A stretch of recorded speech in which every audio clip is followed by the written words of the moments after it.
여러분 한 주간 평안하셨습니까? 네, 평안하셨습니까? 네, 추운 날씨 가운데 주의에 나오신 교우들 사랑하고 축복하고요. 오늘도 온라인 방송으로 예배 참석하시는 모든 교우들 사랑하고 축복합니다. 우리 교회는 지금 대림절을 보내면서 또 어려운 위기의 순간을 지나가고 있습니다. 매일 교회를 위해서 함께 기도하고 있고요. 또 구청 앞에서 1인 시위에 참여하고 있고 또 매주 금요일마다 구청 앞에서 촛불 기도회를 하고 있습니다. 지난주 금요일은 촛불 기도회를 구청 앞에서 마치고 또 교회까지 거리 행진을 하였습니다. 비가 조금씩 내리는 상황이었지만 모두들 기쁜 마음으로 참석해 주었습니다. 혹시나 또 보행이 어려우신 분들 위해서 교회에서 교회 버스를 차량을 준비하였는데 또 많은 교우들께서 직접 행진에 참여해 주었습니다. 90세 가까운 우리 교우들께서도 시니어 교우들도 직접 거리 행진에 참여해 주셨습니다. 촛불 기도회 또 촛불 행진 또 1인 시에 참여하시는 교우들에게 깊은 감사를 드립니다. 하나님께서 우리의 이런 간절한 모습을 보시고 가장 좋은 길로 인도하실 줄 믿습니다. 오늘 예배 가운데 주님 주시는 기쁨과 감사가 넘치기를 간절히 소망합니다. 여러분 한 주간 수고 많으셨는데 우리 서로 바라보면서 이렇게 인사 한번 하면 좋겠습니다. 한 주 동안 수고 많이 하셨습니다. 한 주 동안 수고 많이 하셨습니다. 네, 한 번 더 인사하겠습니다. 주 안에서 정말 사랑하고 축복합니다. 주 안에서 정말 사랑하고 축복합니다. 네, 오늘은 대림절 셋째 주일입니다. 대림절은 어떤 절기인가요? 성탄절을 앞두고 준비하는 절기이기도 하고 또 다시 오실 주님을 기다리고 준비하는 중요한 교회의 절기입니다. 그래서 우리는 대림절을 보내면서 다시 오실 주님을 생각하고 또 종말을 살아가는 이 성도의 삶을 묵상하며 살아야 될 줄 믿습니다. 오늘 대림절을 보내는 우리 자신에게 한번 이렇게 물어보시고 대답해 보시기를 바랍니다. 만일 내일이 마지막 날이라고 한다면 어떻게 오늘을 보내야 될까요? 내일이 우리 인생의 마지막 날이라고 한다면 어떻게 오늘을 보내야 되겠습니까? 만일 그렇다면 우리는 오늘 하루 가볍게 보내지 않을 겁니다. 신중하게 생각하고 또 주님 보시기에 나의 삶이 어떠한가 돌아보지 않겠습니까? 혹시 잘못한 것이 있으면 자신의 잘못을 뉘우치고 새롭게 다시 시작하는 마음을 가질 것입니다. 그러나 이런 고민을 하시는 분은 별로 없을 것 같아요. 대림절을 보내면서 정말 잘 살아야지라는 마음을 갖기는 좀 어려운 것 같습니다. 왜냐하면 요즘 우리 주변에 정말의 징조들이 많이 나타나고 있지만 그러나 우리 시대에 마지막 날이 올 것이라 생각하는 분들은 거의 없기 때문입니다. 그러나 우리 분명한 것은 우린 종말을 살아가고 있고 우리가 전혀 예상하지 못하는 그 날에 주님께서 우리에게 찾아오실 것입니다. 이 믿음을 가진다고 한다면 우리는 오늘이 내일이 마지막 날인 것처럼 그러한 마음으로 오늘을 살아가야 될 줄 믿습니다. 오늘 본문에서 만나는 데살로니가 성도들이 바로 그런 마음을 가지고 살아갔습니다. 종말을 살고 있다고 그들은 생각하였습니다. 종말이 멀리 있는 것이 아니라 곧 다가올 것이다. 임박한 종말 신앙을 가지고서 현재 시간을 돌아보았습니다. 그들은 죽지 않냐고 살아서 주님을 만나기를 간절히 사모하였습니다. 그리고 가능하면 주님이 오시는 그 종말의 때와 시기를 정확히 알아서 그 날을 준비하며 살 것을 원하였습니다. 이것이 데살로니가 교회의 성도들이 가졌던 종말의 신앙입니다. 오늘 본문에서 사도 바울은 데살로니가 성도들에게 종말을 살아가는 그리스도의 삶을 함께 나누고 있습니다. 여러분 어떻게 종말을 잘 지혜롭게 살아갈 수 있을까요? 여러분 사도 바울은 누구보다도 임박한 종말 신앙을 가지고 있었던 사도입니다. 주님께서 곧 오시리라 분명히 믿고 있었습니다. 여러분 신약 성경을 보게 되면 이런 말씀을 준비하시지 않습니까? 예수님께서 하늘로 승천하실 때 곁에 서 있던 두 천사가 이렇게 사람들에게 말하였습니다. 갈릴리 사람들아 어찌하여 서서 하늘을 쳐다보느냐? 너희 가운데서 하늘로 올려주신 예수는 하늘로 가심을 본 그대로 오시리라. 마태복음 24장에서 주님은 종말에 관해서 말씀하시면서 분명히 말씀하십니다. 이 천국 복음이 모든 민족의 증언되기 위하여 온 세상에 전파되리니 그제야 끝이 오리라. 또 24장에서 다시 오실 주님의 재림에 대해서 말씀을 하십니다. 진실로 너희에게 이르노니 여기 서 있는 사람 중에 죽기 전에 인자가 그 왕권을 가지고 오는 것을 볼 자도 있느니라. 주님께서는 분명히 종말에 대해서 말씀하였습니다. 사도 바울은 이러한 주님의 말씀을 굳게 믿었습니다. 그래서 로마서 15장을 보게 되면 바울 사도는 열심히 로마 제국을 누비면서 이방인들에게 복음을 전하고 또 전하였습니다. 단순히 복음에 대한 열정을 가지고서 선교 사명을 담당한 것은 아니었습니다. 그는 자신을 하나님의 복음을 맡은 제사장이라고 생각하였습니다. 자신 세상 끝까지 다니면서 이방인들의 복음을 전하고 이방인을 하나님께 제물로 드리면 유대인들이 시기심이 생겨서 그동안 예수님을 믿지 않았던 유대인들이 다시 하나님께 돌아오게 될 것이라고 굳게 믿었습니다. 그렇게 되면 유대인과 이방인이 모두 다 주님을 믿게 되어서 이 땅에 주님 나라가 속히 이루어지리라 믿었습니다. 이 믿음을 가지고 그는 살았습니다. 이 믿음을 가졌기 때문에 그는 로마 제국 전역을 다니면서 복음을 전하기를 원하였던 겁니다. 그러나 오늘 본문에서 바울 사도는 이러한 신앙을 가지고 있지만 침착하게 종말을 살아가는 그리스도인의 삶을 나누고 있습니다. 하나님의 뜻을 나누고 있습니다. 여러분, 우리는 주님을 믿고 따르는 그리스도인들이죠. 예수 그리스도 안에서 새 생명을 얻고 새롭게 거듭난 자들입니다. 그렇다고 한다면 우리는 우리를 향하신 하나님의 뜻을 묵상해야 됩니다. 하나님께서 종말을 살아가는 우리에게 간절히 바라시는 것은 무엇일까요? 우리가 모든 것을 다 제쳐두고 종말에 집중하기를 원하실까요?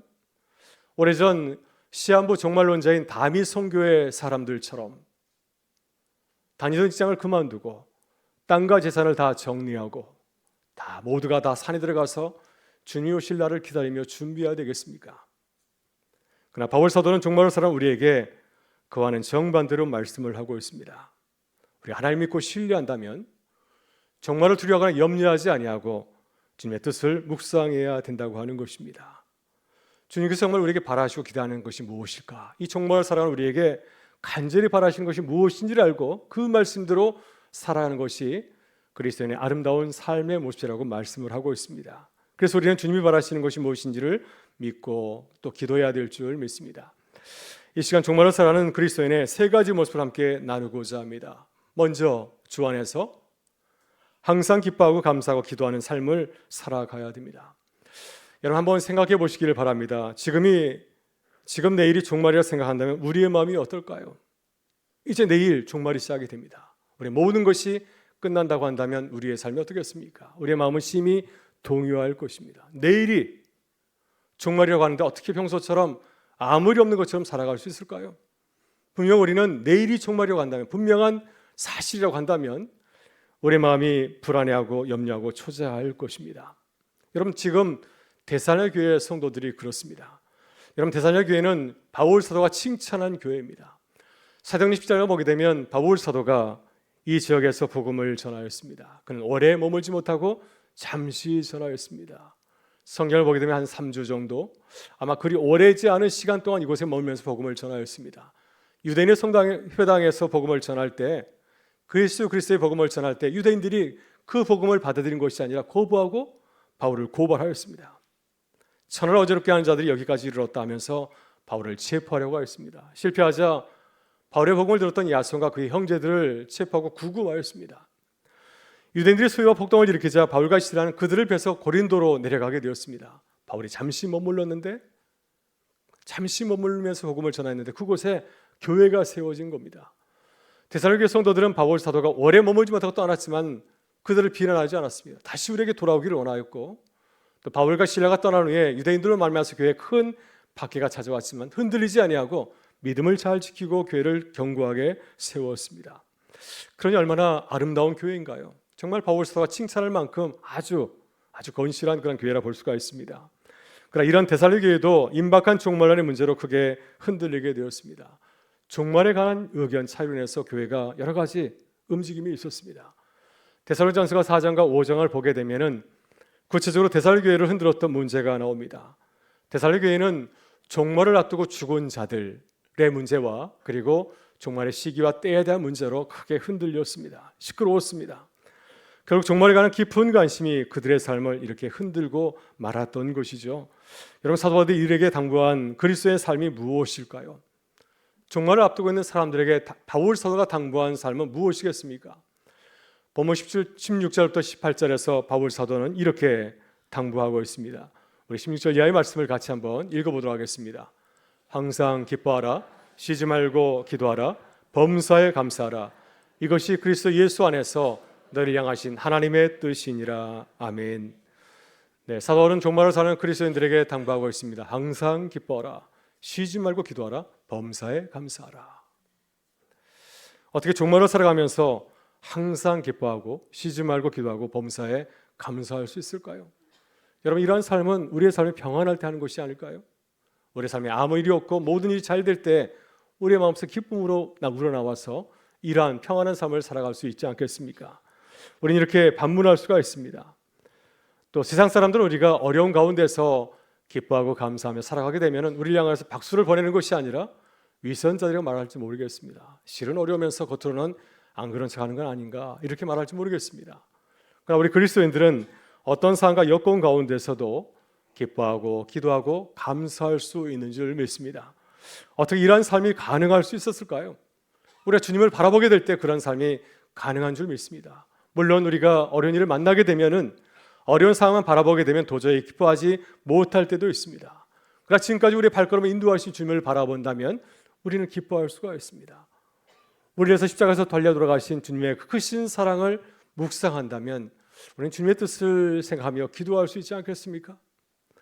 그리고 주님의 선하신 인도하심과 주님의 역사를 믿고 신뢰한다면 우리는 어떤 상황 가운데서도 불안하기보다는 주님께 기뻐하고 감사할 수 있는 줄 믿습니다. 여러분, 그러한 삶을 살기 위해서 우리는 늘 주님과 깊은 교제와 사귐을 가져야 될 줄 믿습니다. 우리가 주님과 깊은 만남과 사귐을 가진다고 한다면 주님의 마음을 알 수가 있고 주님께서 나와 동행하심을 믿을 수 있을 것입니다. 주님께서 나를 사랑하시고 나를 가장 좋은 길로 인도하심을 의심하지 아니하고 믿고 확신할 수 있을 겁니다. 그래서 우리에게 어려운 일이 생긴다 할지라도 낙심하고 염려하지 아니하고 오히려 감사할 겁니다. 왜? 하나님께서 이 모든 어려운 문제를 통하여서 우리를 더욱더 좋은 길로 인도하실 것을 믿고 확신하기 때문입니다. 여러분, 사도행전 19장을 보게 되면 바울과 실라가 빌립보에서 복음을 전할 때 큰 어려움을 만나지 않습니까? 길을 가다가 점을 치는 여종을 만나게 되었습니다. 그 여종을 거쳐 주었더니 그 여종의 주인이 바울과 실라를 고발하였습니다. 우리의 사업을 망쳤다고. 그래서 바울과 실라는 붙잡혀서 큰 매를 맞고 이제 깊은 감옥에 갇히게 되었습니다. 만일 이런 일이 나에게 일어난다면 어떠할까요? 얼마나 억울한 일입니까? 내가 주를 위해서 열심히 충성 봉사하는데 어떻게 나에게 이런 일이 생길 수 있습니까? 하나님을 향해서 원망하고 불평할 수가 있습니다. 그러나 바울과 실라는 깊은 감옥에서 어떻게 하였습니까? 오늘 본 말씀처럼 그들은 항상 기뻐하고 쉬지 말고 기도하고 범사에 감사하였습니다. 복음을 전하다 매를 맞고 고난을 만났으니 얼마나 기쁜 일인가요? 당연한 일이지 않습니까? 세상의 복음을 받아들이지 않는데 복음을 진정으로 잘 전했기 때문에 우리에게 고난이 찾아오게 된 것입니다. 아, 하나님께서 함께 하시는구나. 기뻐할 수가 있습니다. 또 바울은 이런 일을 통해서 하나님의 뜻을 구하면서 간절히 기도하였습니다. 기도하게 될 때 어떤 역사가 일어나게 되었습니까? 큰 지진이 나서 감옥문이 열리고 또 모든 죄수들이 탈옥하는 그런 놀라운 일이 벌어지게 되었습니다. 이 일을 보면서 감옥을 지키던 간수가 주님을 영접하고 고백하는 전도의 역사가 일어나게 되었습니다. 전혀 예상하지 못한 일이었는데 이런 일이 일어나는 것을 보면서 바울과 실라는 크게 기뻐하고 감사하였습니다. 여러분, 우리 교회 상황도 그렇다고 봅니다. 사실 지금 교회는 무척 어려운 가운데 있습니다. 제약의 공회는 이렇게 함께 모여서 예배드리지 못하고 이곳을 떠날지도 모르겠습니다. 현금 청산을 당하고 다른 곳으로 이주될지 모르겠습니다. 이런 일을 우리가 바라보고 집중한다면, 이러한 부당한 현실을 바라보면서 집중한다면 어찌 기뻐하고 감사할 수 있겠습니까? 반대로 걱정하고 염려하고 불평을 터뜨릴 수 있지 않겠습니까? 하나님 향하여서도 불평을 터뜨릴 수가 있습니다. 하나님, 어떻게 우리에게 이런 일이 벌어질 수 있습니까? 우리가 얼마나 이곳에서 열심히 잘 사역하고 이웃을 섬겼는데 어떻게 이런 일이 우리 교회에 일어날 수가 있습니까? 원망하고 불평할 수 있습니다. 그러나 지난 67일 동안 우리 교회를 세우고 인도하신 우리 주님을 바라본다면 어떨까요? 우리도 바울처럼 기뻐하고 기도하고 감사할 수 있는 줄 믿습니다. 우리는 아무런 힘과 능력이 없지만 우리 주님께서 우리를 가장 좋은 길로 인도하시라 믿고 확신하기 때문입니다. 여러분, 저는 지난 금요일 참 감사했습니다. 지난 금요일도 서울 소복로의 남성교회 연합회와 장로님들 한 14분께서 우리 촛불기도 현장을 방문하셨습니다.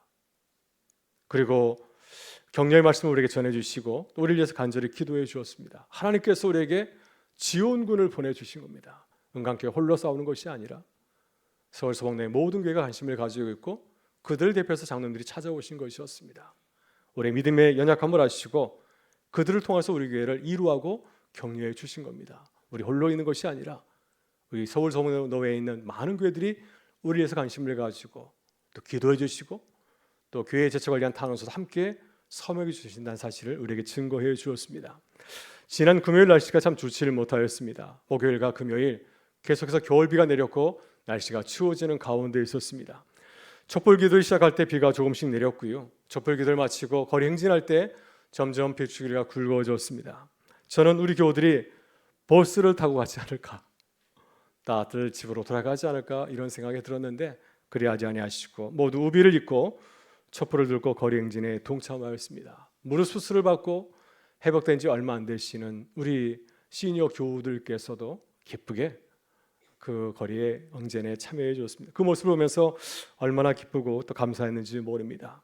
사실 지난 금요일 촛불기도를 앞두고 저는 내심 걱정하고 염려하였습니다. 날씨가 추워지는데 비가 내리고 있는데 우리 교우들이 나오실까?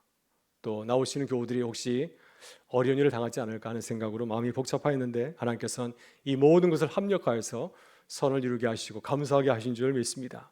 하나님께서 우리 교회를 도우시고 감사하고 기뻐하게 하신 줄 믿습니다. 사랑하는 성도 여러분, 하나님이 하신 일을 바라보면서 기뻐하실 수 있기를 바라고요. 주님이 하실 일을 생각하면서 기도하실 수 있기를 바랍니다. 하나님께서 이루실 일을 바라보면서 감사하실 수 있기를 바랍니다. 그래서 교회가 어떤 어려운 상황이 된다 할지라도 우리 주님을 바라보면서 기뻐하고 기도하고 감사하는 교회가 될 수 있기를 주의 이름으로 축원합니다. 다음으로 종말이 가까울수록 성령과 주의 말씀으로 을 가까이 해야 됩니다. 여러분, 데살로니가 교회는 임박한 종말 사상 때문에 큰 오해와 혼란을 겪게 되었습니다. 지금도 그렇습니다. 우리가 종말을 살아가면서 종말에서 깊은 관심을 갖게 되면 교회가 어려움을 겪을 때가 있습니다. 당연히 성도라 간다면 종말에 깊은 관심을 가져야 하는데 왜 교회에 어려움이 찾아오게 될까요? 그것은 거짓 선지자들이 잘못된 종말 신앙을 가르치고 전파해서 성도들을 옳은 길이 아니라 그릇된 길로 인도하고 유혹하고 있기 때문에 그렇습니다. 여러분, 데살로니가전서 4장을 보면 데살로니가 교회도 그릇된 종말 신앙을 가지고서 염려하고 걱정을 하였습니다. 그들은 특별히 자는 자들을 바라보면서 크게 슬퍼하였습니다. 오늘 본문에서 자는 자들은 종말을 앞두고 이미 죽은 성도를 말하고 있습니다. 근데 그들을 바라보면서 당연히 사랑하는 가족이나 성도가 죽었으니 슬퍼하는 것은 당연하지만 그들의 슬픔은 그 이상이었습니다. 아주 크게 슬퍼하였습니다. 그들이 슬퍼한 이유는 이미 죽은 자들은 주님이 오실 때까지 살아남은 자들보다 못하다고 믿었기 때문입니다. 이미 죽은 자들은 큰 손해를 본다고, 큰 불이익을 받는다고 생각을 하였습니다. 그래서 주님께서 오시기 전에 죽는 것을 무척 슬퍼하였습니다. 그래서 바울 사도는 분명히 말씀하고 있습니다. 데살로니가 4장 15절에서 그들을 향해서 이렇게 당부의 말씀을 전합니다. 주께서 강심하실 때까지 우리 살아남아 있는 자들도 자는 자보다 결코 앞서지 못하리라. 그렇습니다. 어떤 말씀인가요? 주님께서 강림하실 때, 주님께서 다시 오실 때 이미 죽은 자들이나 살아있는 자들이 모두가 함께 주님의 재림을 맞이하게 될 것이라고 하는 것입니다. 그러니 먼저 죽은 자들에 대해서 또 죽는 것에 대해서 염려하거나 슬퍼하지 말 것을 당부하신 것입니다. 여러분, 따라서 종말을 살아가면서 잘못된 가르침에 흔들리지 않으려면 어떻게 해야 될까요? 본문 19절부터 22절에서 바울 사도는 이렇게 당부합니다. 우리 19절 이하의 말씀을 같이 한 목소리 읽어보도록 하겠습니다. 성령을 소멸하지 말며 예언을 멸시하지 말고 범사에 하려 좋은 것을 취하고 악은 어떤 모양이라도 버리라. 아멘. 우리가 종말을 어떻게 살아가야 될까요? 무엇을 가까이 해야 되겠습니까? 성령을 가까이 해야 됩니다. 성령 하나님을 사모해야 됩니다. 성령 충만해야 됩니다. 주의 말씀을 가까이 해야 됩니다. 성령 안에서 주의 말씀으로 이 시대를 헤아리고 분별할 줄 알아야 됩니다. 무엇이 옳고 그런지, 무엇을 따라가야 될지를 알아야 되지 않겠습니까? 그래서 악이라고 하면은 철저하게 버리고 멀리하는 영적인 그리스도인이 되어야 됩니다. 요즘 우리 시대는 어떤 시대를 살고 있습니까? 너무 많은 정보와 지식이 넘쳐나고 있습니다. 하루에도 얼마나 많은 정보가 쏟아져 나오고 있는지 모릅니다. 근데 문제는 우리에게 이러한 정보와 지식을 분별할 줄 아는 능력이 부족하다고 하는 것입니다. 이러한 능력을 전문 용어로 문해력, 영어로 리터러시라고 합니다. 이 문해력은 무엇일까요? 우리에게 다가오는 많은 정보가 있지 않습니까? 그 정보를 보고 그것을 판단하고 구별하고 사용할 줄 아는 능력을 말하고 있습니다. 이런 능력이 부족하다고 하는 것입니다. 우리 그리스도인들 그렇습니다. 요즘 얼마나 많은 정보와 지식이 넘쳐나고 있습니까? 성경책도 얼마나 많이 있습니까? 또 신앙생활 정보도 얼마나 많이 있습니까? 수많은 유튜브 신앙생활 정보가 흘러 넘치고 있지 않습니까? 그럼 우리가 알아야 될 것이 있는데요. 우리의 신앙에 유익을 주지 못하는 나쁜 정보도 있다고 하는 것입니다. 모든 것이 다 좋은 것이 아닙니다. 악한 것도 있습니다. 또 그리고 교회와 성도를 유혹하고 위협하는 이단과 사이비 정보도 넘쳐나고 있습니다. 따라서 우리의 문제는 무엇일까요? 능력을 갖추는 것입니다. 믿음으로 바라보고 해석할 줄 아는 문해력을 갖추는 것, 신앙의 문해력을 갖추는 것이 정말 필요합니다. 그렇게 하기 위해서는 우리가 어떻게 해야 되겠습니까? 우리는 성령 하나님을 가까이 해야 되고요, 주의 말씀을 가까이 해야 됩니다. 성령 안에서 주님의 뜻을 분별할 줄 알아야 됩니다. 주의 말씀으로 거짓된 정보와 지식을 몰아낼 줄 알아야 됩니다. 그래서 주님의 말씀을 가까이 하고 성령 충만한 우리 그리스도인 될 수 있기를 주의 이름으로 축원합니다. 마지막으로 종말이 가까울수록 거룩하고 순결한 삶을 살아가야 됩니다. 오늘 본문은 데살로니가전서 마지막 부분이죠. 사도 바울은 말씀드린 것처럼 임박한 종말 신앙을 가진 자입니다. 주님이 곧 오실 것이라 분명히 믿었습니다. 그런 그에게 무엇이 가장 중요했을까요? 마지막 그는 우리의 인생을 살아가면서, 종말을 살아가면서 가장 중요한 것이 무엇인지를 데살로니가 교회 성도들에게, 또한 종말을 살아가는 우리들에게 마지막으로 당부하고 있습니다. 본문 23절 24절에서 이렇게 말씀합니다. 우리 같이 한번 읽어보겠습니다. 평강의 하나님이 친히 너희를 온전히 거룩하게 하시고 또 너희의 온 영과 혼과 몸이 우리 주 예수 그리스도께서 강림하실 때 흠없게 보존되기를 원하노라. 너희를 부르시는 이는 믿으시니 그가 또한 이루시리라. 아멘. 종말의 주님 앞에 서게 될 때, 우리가 주님 앞에 서게 될 때 우리에게 가장 중요한 것이 무엇일까요? 우리가 세상에서 어떤 업적을 쌓았는가? 우리가 어떤 신앙생활을 했는가? 물론 이것도 무척 중요합니다. 주님께서 귀중하게 생각하십니다. 그러나 주님 보실 때 가장 관심을 가지는 것은 무엇일까요? 우리가 주님 앞에 거룩한 신부의 모습으로 서는 것입니다. 주님 바라보실 때 흠이 없는 순결한 신부의 모습으로 우리의 신랑이신 주님을 맞이하는 겁니다. 여러분, 우리가 매일 살아가면서 순결한 신부의 모습을 묵상하실 수 있기를 바랍니다. 주님께서 우리가 바라시고 기대하시는 신부의 모습, 그리스도의 신부의 모습을 여러분 묵상하실 수 있기를 바랍니다. 우리가 사모하게 될 때 성령께서 우리에게 알려주실 것입니다. 우리가 다시 오실 주님을 기다리는 신부의 모습으로, 신부의 마음으로 주님을 바라보며 살아가게 될 때 주님께서 우리를 기뻐하시고 우리에게 날마다 동행해 주시고 세임과 능력을 더하여 주실 줄 믿습니다. 오늘 주신 말씀은 다시 오실 주님을 바라보며 살아가는 교우들에게 주신 말씀입니다. 이 말씀은 또한 교회 재촉으로 이급한 교회 상황을 살아가는 우리 교회에 주신 말씀인 줄 믿습니다. 우리가 어떻게 이 어려운 시간들을 잘 보낼 수 있을까요? 오늘 주신 말씀처럼 주 안에서 항상 기뻐하고 쉬지 말고 기도하고 범사에 감사하실 수 있기를 바랍니다. 삶이 힘들고 어려울수록 성령 하나님을 가까이 하실 수 있기를 바라고요, 주님의 뜻을 잘 분별하지 못할수록 주의 말씀을 더 가까이 하고 묵상하실 수 있기를 바랍니다. 세상살이가 힘들고 어려울수록 거룩하고 순결한 그리스도의 신부의 모습을 잃지 않기를 바랍니다. 이러한 삶을 살아가기로 작정하는 우리 교회에게 주시는 주님의 위로의 말씀이 있습니다. 어려운 재채기를 걸어가는 우리 교회 성도들에게 주시는 주님의 약속의 말씀이 있습니다. 주님이 말씀하십니다. 너희를 부르시는 이는 미쁘시니 그가 또한 이루시리라. 베세성경은 이렇게 말씀하고 있습니다. 여러분을 불러주신 분은 완전히 의지할 만한 분이십니다. 그분께서 말씀하셨으니 그분께서 이루실 것입니다. 이 말씀을 가슴에 품고 그리스도의 아름다운 심으로 살아가는 교회와 성도가 되셨기를 주의 이름으로 축원합니다.